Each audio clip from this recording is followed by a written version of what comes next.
You should look up the Fable trailer now. I liked it. Does it have any copywritten music? I'm pretty sure not just folk music. Oh, I'm pretty sure not just folk music. Okay. Yeah, dude. Let's look it up. Put a pause to that. Oh, man, everyone's so bummed. We love every second of Gollum. Oh, no. Fable gameplay? I don't even know what to put. Okay, I think it's this one. It says Fable, new gameplay demo, 13 minutes. 4K. All right, let's watch it. In Albion, heroes are special, different. From one day They're ago. Stronger than regular people. Just like the classic trilogy, heroes in our game fight with a combination of strength, skill, and will. Seamlessly blending melee and ranged weapons with magical abilities gives us style-weaving combat. You just kicked that chicken, bro. Allowing you to show off your personal playstyle. Okay, this looks good. And large groups of enemies alike. I would watch the second one. Melee. Okay. I'm going to take your word for this. Fable is Playground's first open-world action RPG. And we couldn't be more proud to be carrying on the work of the legendary Lionhead Studios, the original creators of the franchise.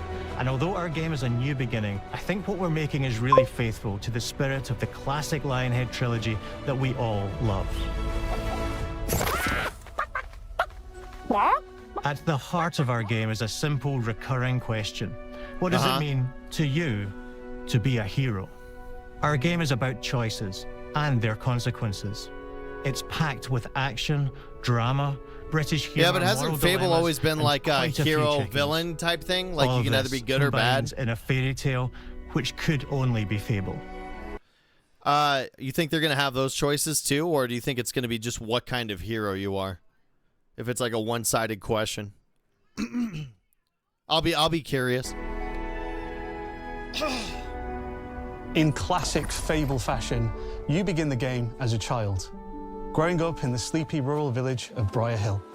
That's awesome. It's here that in a moment of extreme danger, your heroic powers first emerge, and we discover that you are Albion's first hero in a generation. I love that they're keeping this.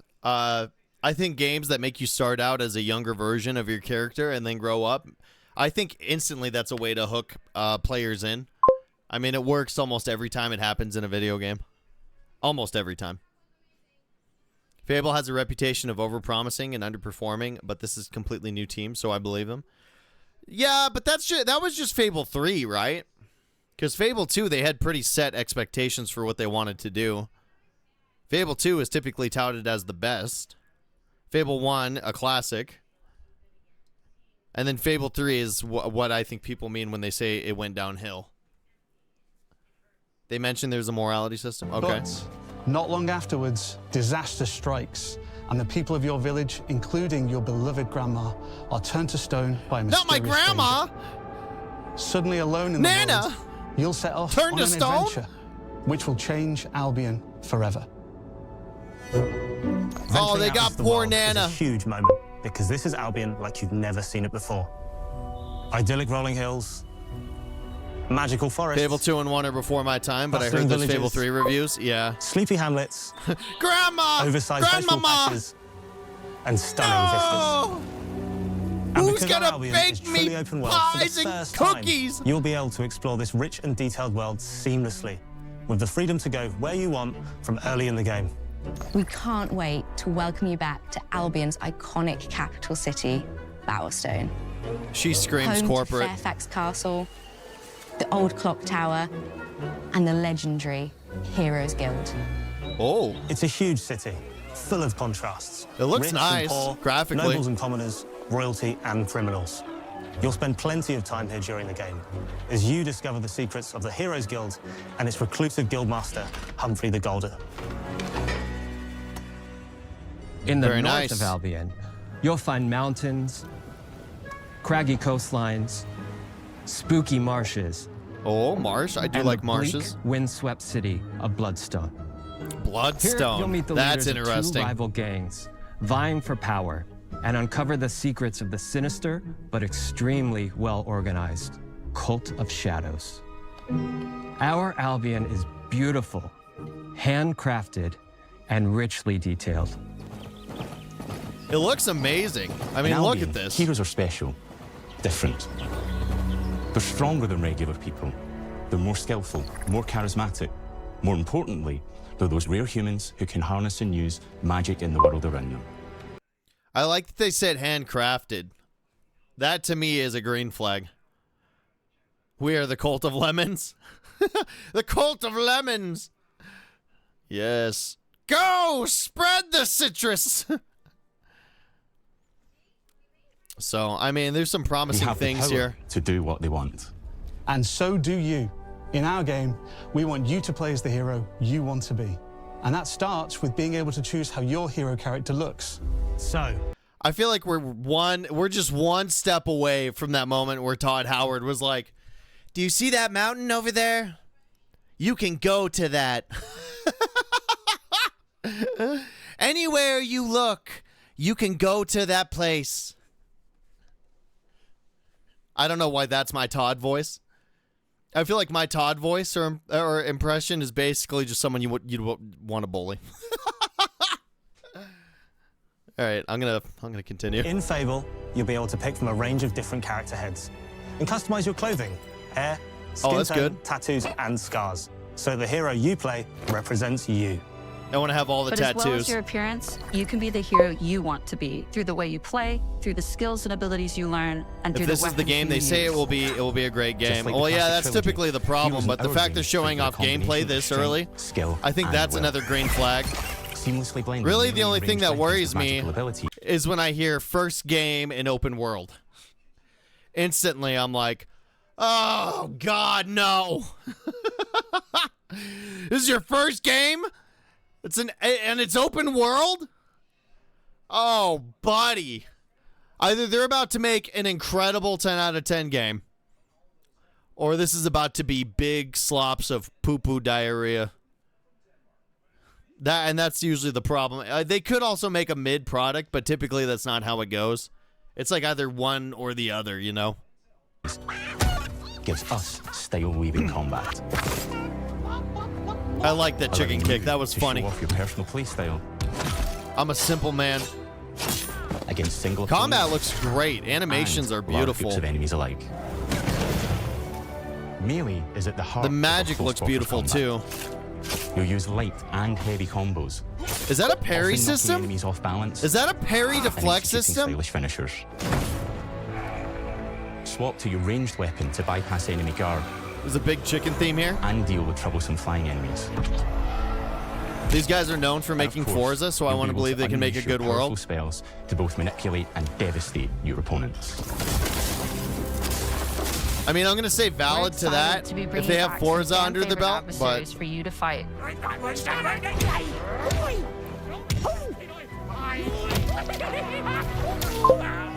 Hobbs are back. he just punted As are that thing, Balverins, dude. Colorful, and Trolls. Oh, wow. Okay, that looks sick. That was awesome. And we're adding brand new enemies too, like this fearsome cockatrice, a giant fire-breathing chicken. Each enemy family is different, with their own weaknesses to exploit and defenses to overcome. But with all the unique tools in your combat toolbox, how you defeat your Yeah, there is enemies that is up to deflect you. is crazy. Aegis is back, and I have low expectations for Fable. There's more to Especially being a since hero they in only Albion made than fighting Forza. Yeah, we so were just much more. talking about that. When I we talk to hear people about their favorite I was telling Two Scoops and SK that I hear first game in open world and instantly it's either like poo-poo or amazing. I just did the opposite. Poo-poo or amazing. So I remain skeptical so far. Graphically, it is beautiful. And the combat animations look great. And there's a couple other green flags here, but I'm not going to get my hopes up too high just yet.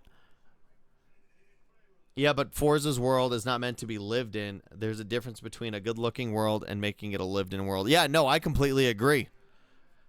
So aesthetically, I would say it already looks good, right? Like the people who made Forza, like everyone talks about how the graphics are beautiful, right?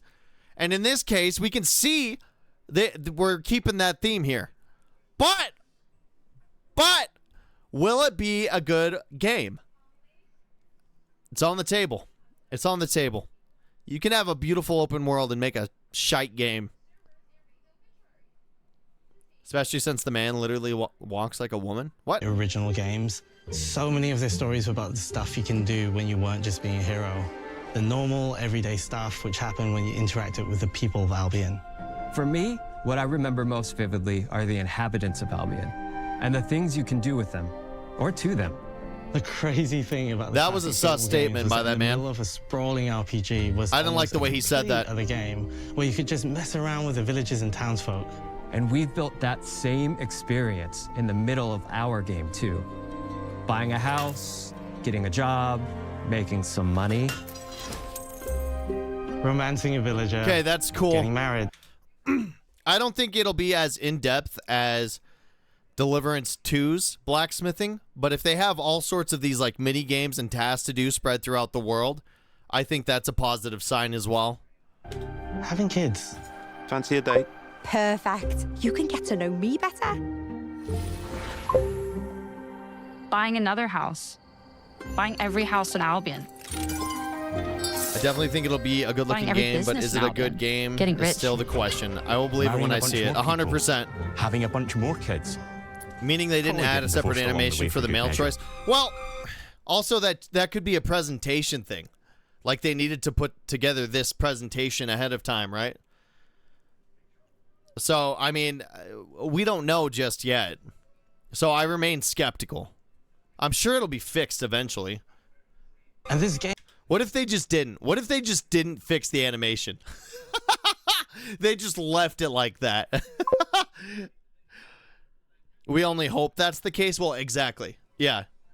Remain skeptical, gamers. Within the game is remain skeptical. It's systemic, interconnected, and you see the ripple effects of the things you do everywhere you go. And all of this revolves around the people who live in Albion, who we call the living population.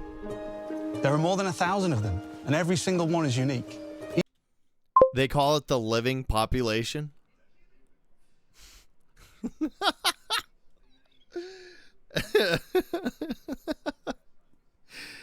Oh my god, that screams try hard, like way too loudly.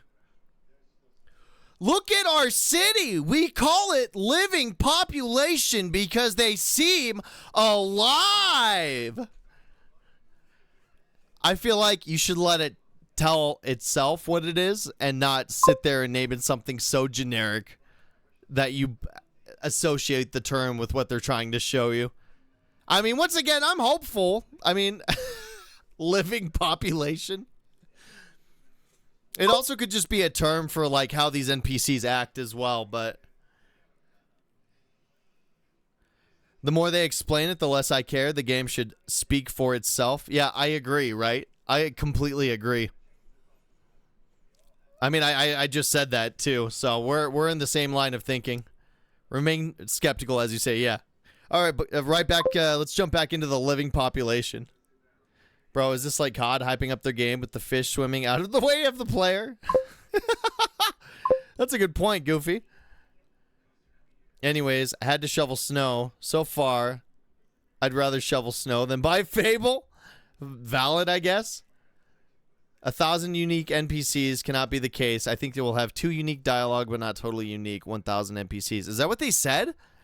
Each of them has a name, a role, a daily routine, and their own personality. You could follow any one of them for a day and just watch them live their life. I feel like I've heard this so many times with open world games. And to be honest with you, not one of them has advanced far enough for me to actually believe that's the case. Not one. Some of the best NPCs ever still have very predictable, programmable patterns. Bold statements, very bold statement. Living population sounds about as special as Ass Creed Shadows Bamboo Chopping. I've seen it with Skyrim. Yeah, exactly, right? And that game's old as hell. That game old as hell. They'll get up, go to work, spend some leisure time on hobbies, then go home to bed. But what's even cooler is that and you can talk to every... And that's the schedule. And then there's like 2 variations of that. And then these developers come on and they're like, Oh, check out our living population with our NPCs that are super complicated.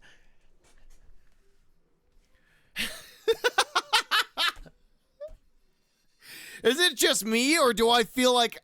I don't know. I feel like I've heard all this before. I'd have to see it. I'd have to play it. I don't believe them. Every single one of them in fully voiced conversations and interact with them in loads of different ways. Maybe the job they go to is working for you because you hired them to work in one of your businesses. Hey, you. Working hard? How can I help you, boss? Maybe the bed they sleep in is in a house you own because you're the landlord. Or maybe their bed is on the street because you evicted them. All right. Oh, it's you. You're awful. Okay, And that all of the stuff you do affects what they... That facial animation was horrible. I just wanted to stop and say that real quick. Absolutely atrocious facial animation. think of you. You're a legend. Because everything you do builds your reputation. Very impressive. Now that's an hero right there. Morality has always been super important to Fable. That tension between good and evil underpinned all of the original games. And morality is central to our game too. But we have a slightly different take on it. Oh, do you now? For us, morality isn't black and white. There are lots of grey areas. And importantly, morality is subjective. Yeah, but not in the video game. What the hell? What are they talking about? Okay, hold on. I'm going to listen. I'm going to hear them out for a second. No two people see things exactly the same way. Right. And that's how it works in our game too. Everything you do earns you a reputation. And every person in Albion will have a different reaction to you as a result. Hello there. Yeah, we get it. You're rich. So, like, instead of everybody being like, yay, you're rich, there's like a couple NPCs that are like, oh yeah, it's Mr. Rich Guy. And then, like, what, like, is this a tycoon game? Like, lots of gray is not good. Yeah, that's a red flag. What you mean subjective morality in a game? Yeah. Either give me points in the good or give me points in the bad. Why would I care if this NPC... I don't know. My precious. Oh, yeah, I forgot we were playing Gollum almost. What if I think kicking a chicken is considered morally righteous because I said so? Well, that's what they're talking about. They're making a system where when you kick the chicken, right, and you do it enough times, you'll be known as a chicken kicker. And some of the NPCs are going to cheer you on for that, but then you're going to talk to some that absolutely hate you for that. So instead of having a morality system where all NPCs either love you or hate you, the NPCs throughout the world are going to think different things of the things you do. Which, I mean, is like real life, right? It's kind of a cool concept, but I don't know. I don't know about that. They'll remember things you did directly to them. If I want to be judged, I'll go outside. Yeah, exactly, right? And they will always tell you why. Although, usually from a safe distance. Our game will never judge you. But the people of Albion will. Loudly. Oh, yeah, that sounds like fun, doesn't it? Do you guys want to go be judged socially in a video game? Choices you make, and you are going to make a lot of them. Big choices. Looks fire, though. I remain skeptical. Moral choices, and some choices that will actually change the landscape of Albion for the rest of I'm not so sure, game. personally. We call this idea, your choices change the world. Let's give you an example. Oh my god, these guys and their naming system. We call this mechanic where your choices affect the world. Choices change the world. Like, what is up with the naming scheme? We call our super complicated NPCs living population.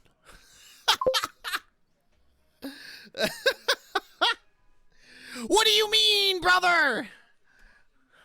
Made by AI? Possibly. Even in real life, it is not as gray as they say. Yeah, agreed. People very much like to make a choice. Do I like that or do I hate it? Very rarely is it like, That's why hate, like, on content creation is so popular. It's more popular to do either the, like, I love it or hate it thing versus, like, that, I don't know. You know, like, I'm indifferent. I think if they can pull off this system, will be a good technological advancement for gaming. If it works the way they say it works, and it's not janky, and it's like, if it actually performs the way they're saying, then yeah, congratulations. Like, they should be proud of that. That's a great achievement.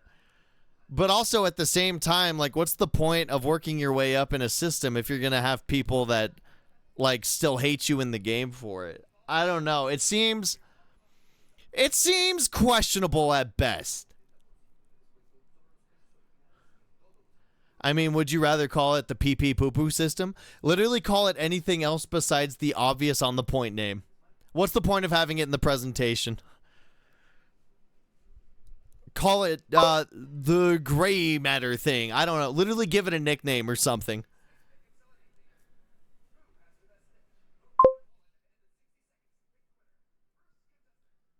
To play through again and make them love you. Yeah, but then the other side hates you. I don't know, dude. I want to see how it how it actually works instead of what they're presenting, and then maybe I won't be as skeptical here. Living population sounds like you're dense. Choices affect the world. We call this your choices affect the world. I would like to sell you on this game, please. Listen to my words. How about the Riz system? Man, that sounds much more like all of a sudden I'm interested. The Riz system? Okay, what are they cooking up? Because they're not trying to throw it in your face. Is this the end game content for gold? Hey! What in the mold did I just walk into? We're watching the Fable Gameplay Overview from the Xbox Developer Direct. This is probably going to be the end of the stream. Early in the game, you'll meet a character named Dave, an egotistical gardener in a rural village who discovers a... Next time they will say you poop every day with our poop system, and if you were caught pooping in the street, some people will love you poop, some will hate its smell. These developers be like, we actually created a system where you defecate. We call it the you have to poop sometimes system. Oh, Sean Tassick says, hope you're having a good day, man. Thank you, Sean. I hope you are as well. Naming system is a red flag. Magical growth formula. He accidentally turns himself This into ending a for giant Gollum is unusually long. It's like a 10-minute video. To deal with him, and ultimately will be your choice whether to kill him or to spare him. If you kill him, his giant corpse just will lie on the Sonnet's farmland fancy just outside of town what? For the rest of the game. And that is going to affect house prices. It will also affect what a lot of the villagers think about you. Especially Dave's sister. In Fable, the choices you make will define you. What does being a hero mean no to shit, you? huh? At Playground Games, we've built a pedigree for beautiful, immersive, open-world experiences. Yes, they've typically involved sports cars, but this is a passion project. Hey, Lemon, I have a question. Not funny. What's up, dude? Every Long time member no of see. This team, which we've built from scratch, has two key things in common: a deep love for the franchise and a burning desire to bring it back. We're making this for Fable fans just like us, but also to introduce Fable to gamers who've never played the series before. It's been great to finally tell you a little about the game we're making. There'll be much more to share as we get closer to our launch. I'm excited to tell you today that Fable is coming to Xbox, PC, and PlayStation in autumn 2026. If he means what he says, then that'll be awesome, and I think it really will be a game made of love. But if this is Xbox just trying to hire a studio to cobble together something to sell to the masses, then this is all just hooey. This is all just hooey. This is all just mold in the wind. Mold dust in the wind, boys. This trailer started hard, but then fell down as the video went on. Yeah, I think so too. I've lived long enough and played enough video games to potentially see that this could be a downfall. I'm very excited. Well, good. I mean, yeah, be excited. I'm not telling anyone how to feel, but I am saying there's some red flags. A lot of red flags. Like a ton of red flags. There's also some green ones as well. I just think there was definitely more red flags than green. I'm going to stay positive. It looks good. I want it to be the game they're selling us on. And this is from Microsoft. That's one of the red flags, yeah.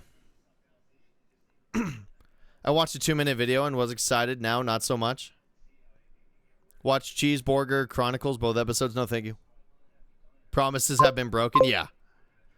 I'm surprised they didn't hype the graphics. That is true. That is maybe a green flag that they didn't do that. Aegis says I will stay cautious. Yeah. I don't know. I think if you're an old enough gamer, you'll be cautiously, excitedly skeptical. Oh, that's right. I was playing Gollum. I almost forgot what I was doing.